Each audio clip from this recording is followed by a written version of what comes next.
Welcome back to Birds of a Feather. This is your daily Baltimore sports podcast. My name is Nathan Stroud, and today we're going to be going over the Orioles and Mets Game 3 of this three-game series and Game 2 of this doubleheader that started this morning early at 11 o'clock. This was Game 2 of the doubleheader. The Orioles won the first game 3-1, and the Orioles go out and win Game 2 of this doubleheader. They win this game 7-3, and that means that the Orioles have actually officially won this series versus the Mets. They lost the first game. It was a very close game. The Orioles blew a 4-run lead in the first game of the series, and they lost that game. And then they go out here on a doubleheader today because the game got canceled yesterday. Got a doubleheader today, and the Orioles go out and win not just one game, but win both games of the doubleheader. It's not very often that you get to see your team play twice in one day, and it's not very often that you get to see your team win twice in one day. So that's double the special feeling that the Orioles were able to provide today. Again, the Orioles won this game at 7-3. A fantastic win. The offense was cooking. They were doing great with runners in scoring position. The start of the game was a little bit shaky. Tomoyuki Sagano gave up 2 runs early, but was able to bounce back and only give up 1 run over the next 5 innings. Got through 6 innings, gave up 3 runs. Not a bad start from Tomo. Has a big bounce back game from, with the past few starts where he hasn't been doing great. And it kind of looked like things were going to be going in the same direction today, but he was able to bounce back over, his last, in innings 2 through 6, and was able to do great and really bounce back in this game. So I'm so happy that Tomoyuki Sagano, can get back on track today, because at the end of the day, that's the most important thing is that one of the pitchers that you trust the most can get back on track. But the offense of this game was great. The Orioles win this series 2-1. They win both games of the doubleheader today. And one thing that I'll say about this Orioles team, man, is that they are fighting. They are really, really fighting to get back into a decent position in this season. Again, the Orioles lost the first game of the series. They blew a 4-run lead. It was heartbreaking. It was absolutely heartbreaking. But the Orioles had to win the next 2 games to win the series, and they go out and do that. And they go out and do that on the same day as well, which makes it even harder to do. So the Orioles go out and win both games today in the doubleheader. It's hard to win 2 games on a doubleheader, and the Orioles go out and do that today. The Orioles have had a few doubleheaders this year because a lot of games have been getting postponed. There's been times where they split it 1-1. There's been times where they lose both of the games in the doubleheader. And then there's days like today where they go out and win both games on the doubleheader. A series win for the Baltimore Orioles, and the Orioles are in a position right now where they've back-to-back series wins. They swept the Braves, and they won 2 out of 3 against the Mets. They've won 5 of their last 6 games, and they're going into a weekend series starting tomorrow on a 3-game series against the Marlins. That's going to be a very fun and interesting game to watch. Obviously, newly made all-star Kyle Stowers coming back to Baltimore for the first time. Going to get, obviously he's going to have a chip on his shoulder, going to have some revenge in his heart there. But Trevor Rogers as well, who's been the best Orioles pitcher this season. He only has 5 starts, but he has like a 1.5 ERA across those 5 starts. He's also looking at the Marlins as a revenge game as well, because that is his former team.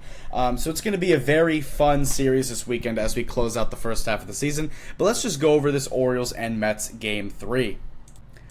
And going over Game 3 of this Orioles and Mets series, again, the Orioles win this game 7-3. The offense went out there, did its thing. They did good with runners in scoring position. They even had a lot more chances to put up more runs. But at the end of the day, you can't always ask for your team to be perfect with runners in scoring position, obviously. But the Orioles' record now goes to 42-50. That means that they are now 8 games below 500, and this is the closest they've been to being back to that 500 mark in, I think, almost 2 months, or even over 2 months. It's been a lot. It's been a lot for this Orioles team, and they are back within 8 games of being 500, which is, again, the goal that the Orioles have been trying to get to, is get to 500 and then figure everything out from there. And the Orioles are within 8 games of being 500. I remember, about a month and a half ago, or not even a month and a half, about a month and a half ago, where the Orioles were sitting at 18 games below 500, and now the Orioles have cut it down to 8 games. So this has been a journey. This has been a whole journey of the Orioles slowly but surely cutting down their deficit and cutting down the hole that they've put themselves into.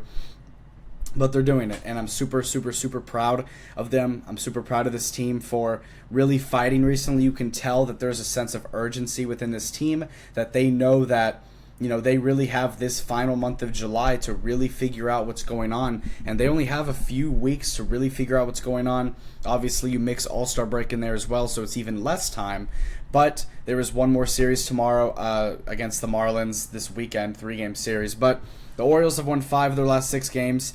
They're hot. They're hot right now. This offense is doing good. The pitching has been solid, and they're finding ways to win games with whatever adversity is thrown their way, whether they're down in the game early and coming back late, like what happened in the last game where the Orioles were losing the entire game and then Gunnar Henderson hit a 2-run homer to give them the lead in the 8th inning.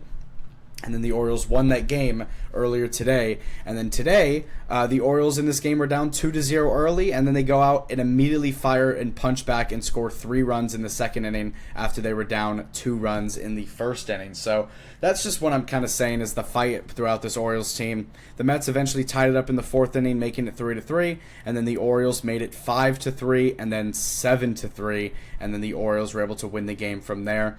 But going over this offense, the Orioles offense put up 9 total hits on the day. They were 3 for 13 with runners in scoring position, so not necessarily a crazy statistic. They did leave 8 guys on base, but in general, they were able to get on base. They were able to do good. They were able to figure things out. And going over to the players, there were 3 different players today that had multiple hits, and one of them might surprise you. We'll go over him in a little bit later. But Jackson Holliday in this game does not have a great game. He goes 0 for 5. He's one of the only Orioles that really didn't do anything this game. But Jackson goes 0 for 5. Not a great game from him. But Jordan Westburg in this game goes 1 for 5 with 3 RBIs and a home run. He hit a big 2-run home run in the 5th inning to give the Orioles back the lead. So Jordan Westburg, 1 for 5 with 2 runs scored, 3 RBIs, and obviously that 2-run homer included in there as well. So Jordan Westburg, an incredible game from him. He does great. He also has a home run. And again, this was his 10th home run of the season. Ever since he's come back from that injury, he has been so hot for this Orioles team. And again, this is someone who's a part of the pillars of this Orioles team. You have Jackson, you've got Gunnar, you've got Adley, you've got Jordan, and you've got Colton. Those are the pillars of young players with this Orioles team, and Jordan Westburg is another one of those guys who is such a key part of this team and always seems to drive in a clutch run, always seems to do the right thing in the right moment. And he's also an incredible defensive player as well. So Jordan Westburg continues to stay hot. Hits the only home run of the game in general on both sides. But Jordan Westburg 1 for 5 with a home run. Gunnar Henderson in this game, he does great as well. Obviously, you look back to the game earlier today where he hit that huge clutch 2-run home run to give the Orioles the lead, and then they eventually went off of that. In this game, Gunnar Henderson has a 3-hit day. He goes 3 for 5 with a run scored. He continues to stay hot. He continues to show why he's Gunnar Henderson, and he continues to show everybody who he really is. And this is the guy that was top 5 in MVP voting last year in the American League. This is the guy who was the starting All-Star shortstop last year in the All-Star game. Like this is the Gunnar Henderson that we know and love. This is the Gunnar Henderson that has been a young superstar in this league over his few years of being in this league. But Gunnar Henderson is really starting to heat up. His average is up to a 277. He's been great, and he continues to just dominate and do his thing and show why he's Gunnar Henderson. So shout out to him. Ryan O'Hearn in this game, his average, Ryan O'Hearn in this game goes 0 for 2 with 2 walks. And this is what I'll say about Ryan O'Hearn. Ever since he's got named an All-Star, his average has gone down quite a bit. I think around the time when he got named an All-Star starter, and again, he is as of right now, unless there's any sort of injury replacements, which I don't think there will be, as of right now, the only Orioles All-Star is Ryan O'Hearn, and he is the starting designated hitter for the or for the American League. But Ryan O'Hearn gets on base twice in this game with 2 walks. Again, people are looking at him differently. They're approaching him differently because they do understand that he is a starting All-Star. They understand how good of a player that he's been this year. But Ryan O'Hearn, ever since he got named an All-Star starter, I think he was sitting around like a 301 average, and ever since then, he is down to a 284 average on the season. So he hasn't really been doing great recently. His average has gone down quite a bit, and where it's really close to Gunnar now. And yeah, but hopefully Ryan O'Hearn can pick it back up soon. Obviously, he's going to be starting the All-Star game on this upcoming Tuesday, so that's going to be so cool to watch, and we're all going to be rooting for him. But Ramon Laureano in this game, he goes 0 for 3 with a run scored and an RBI. It was off of an error. It was a crazy scene of events in the 6th inning. Colton Cowser in this game goes 1 for 4 with an RBI. He drove in a run in the 6th inning as well. Ramon Urias goes 0 for 4. Cedric Mullins goes 2 for 4. He's one of the 3 players with multiple hits. And then the next guy, Austin Jackson, who is catching today. He is the 6th Orioles catcher that we have used this year. And this was really surprising to me. He goes 2 for 4 with 2 runs scored and an RBI.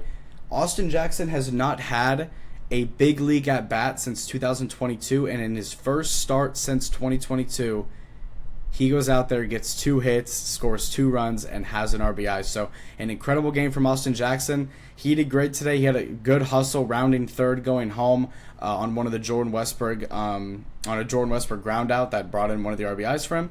But Austin Jackson, a great game for him. Obviously, he's going to be playing probably catcher in the meantime while we wait for Adley to come back. But Adley should be back after All-Star break, but we'll see what happens with that. But overall, the offense did its thing. They put up 7 runs in this game, and they were great. But going over to the pitching, Tomoyuki Sugano gets the win in this game. He is 7-5 on the season, and a very deserved win as well. He started off the game a little bit rocky early. He did give up 2 runs in the first inning, and it wasn't looking too good. He was in a big jam. Just things were looking too good. But he does bounce back in this game very well, and has a big bounce back game on the season as well. He goes 6 innings, gives up 4 hits, 3 walks, 3 runs, and has only 2 strikeouts. Again, we know him not as a strikeout pitcher, but more as a ground ball, low ERA pitcher. His ERA actually doesn't move at all, but he does get the win in this game, which is very good to see from him. And I'm glad to see that Tomo had a big bounce back game in this game. Andrew Kittredge in this game, he goes 1 inning, doesn't give up a run. Gregory Soto doesn't give up a run, and then Seranthony Dominguez doesn't give up a run as well. So only 4 pitchers used in this game for the Orioles. Kittredge, Soto, and Dominguez all were perfect out of the bullpen. They did their thing. Seranthony got into a little bit of traffic, but it ended up being fine anyway.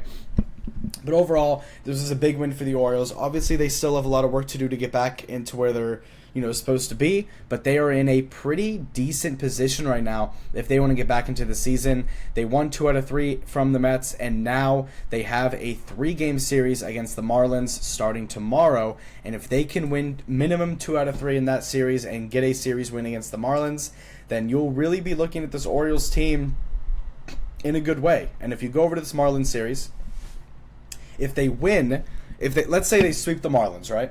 If they sweep the Marlins, they'll be sitting 5 games below 500 going into All-Star break. And then from there, you say, okay, this team can really make a push. If they win the series and win 2 out of 3, they'll be 6 games below 500, which is still a decent spot. But so what I'm saying, if this Orioles team can win this series, I think that it's most likely that you buy or stay put at the deadline. But if this Orioles team loses this series, then I think that they sell at the deadline. I think that this series against Miami and maybe the first series coming back from All-Star break, this is the most important series of the year so far, because the Orioles are within reach right now of being 500. They still have a little bit of ways to go. They're 8 games below 500. There's still, a little bit of ways to go, but they are starting to get within reach. And if they can win this series against Miami, they will definitely be in reach at the start of the second half of the season, and then eventually going into the trade deadline. But going over the series, it's going to be Dean Kramer for Game 1 tomorrow. Then it's going to be Trevor Rogers facing his former team on Saturday in Game 2. That's going to be a fun game. And then on Sunday, the last game before the All-Star break is going to be Brandon Young. So all 3 of these guys have had decent starts recently. We'll see what happens. Dean Kramer obviously has been a little bit up and down, but Trevor Rogers had an incredible start. He's been incredible all year, and then Brandon Young had a really good start in his last outing as well. So it's going to be a fun series. We're going to see Cal Stowers and Connor Norby back in Baltimore, so that's going to be cool to see. And overall, these teams have around the same records. So again, if this Orioles team can win this series, I think that we might be buyers at the deadline. Who knows? We'll see what happens. The draft is also this weekend as well, so we'll probably discuss some stuff with the draft during All-Star break, but we'll go over more of that, at the end of this upcoming series. But I will say this was a big win for the Orioles, and moving forward throughout the season, things are looking positive. Things are looking on the brighter end, and hopefully we'll be good to go. And hopefully, we won't have to completely sell everyone at the deadline, because I would love to see us try and be competitive in the second half of the season. And if we can have a good second half, who knows? Who knows what can happen? All I'm going to say is if this team makes the playoffs, it's going to be absolutely wild. It's going to be wild scenes in Baltimore for sure. But thank you guys so much for tuning into and listening to this episode of Birds of a Feather. If you like this content, make sure to subscribe on YouTube and like the video as well on YouTube, and make sure to follow up on Spotify as well. And if you want to, explore more content, make sure to click the link in the bio of whatever platform you're listening on, and check out the Instagram and the X. On X, I'm posting live updates on everything going on throughout the Orioles game, and also just posting initial reactions to everything. And then on Instagram, I'm also posting updates on every single time that an episode is posted. So make sure to give those a follow. I appreciate all the support that you guys have given me. Again, this was a very busy day. Obviously, 2 episodes in one day. You're not going to see that too often, but it was a doubleheader. Had to do it for y'all.